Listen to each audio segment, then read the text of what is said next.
first, I was actually in Colorado.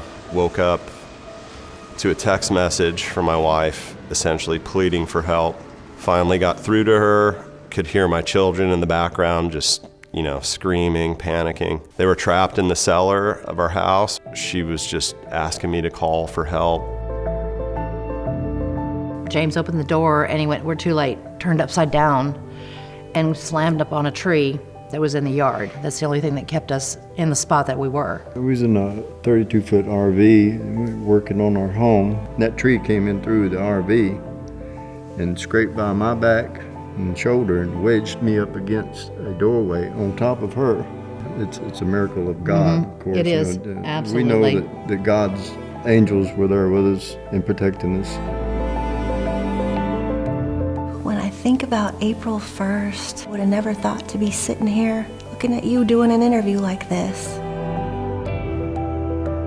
And I turned to go towards the front door. I had a coat closet there, and I always thought, well, that must be the safe place. I was gonna open it and yell for my son to come in. My oldest son, Robbie, is handicapped. He's severely autistic, and he was in the other end of the house, and I didn't have time. When I touched the door, it came down on me.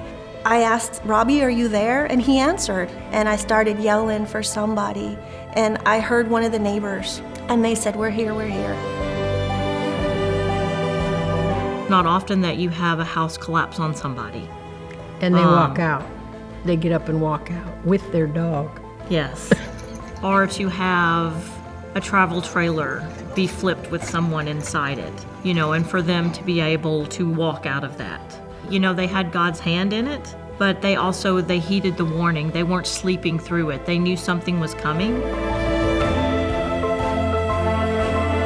The Red Cross from day one has been there feeding us, giving us supplies, whether it's cleaning supplies, tools, shovels, peace of mind. The Red Cross was there right away. They were bringing us meals. I think I gained 10 pounds in 2 weeks.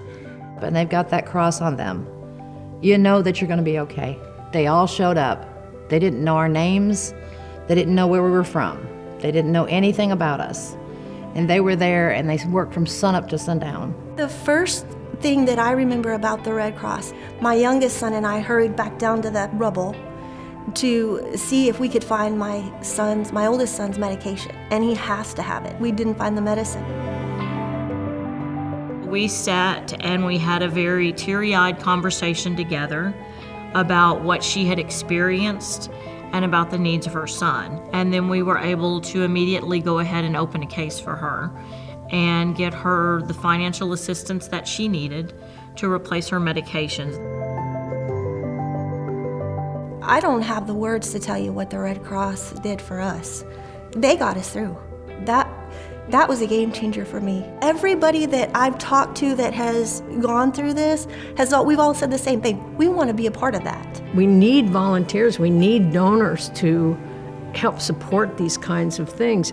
They're starting from scratch a lot of times, and Red Cross, we don't have the money to rebuild their house, but we can make them comfortable while those kinds of things are happening. Readyville is gone. We'll never have Readyville back. And my thought is this: Readyville, we lost a lot of history in Readyville, but Readyville is going to be better.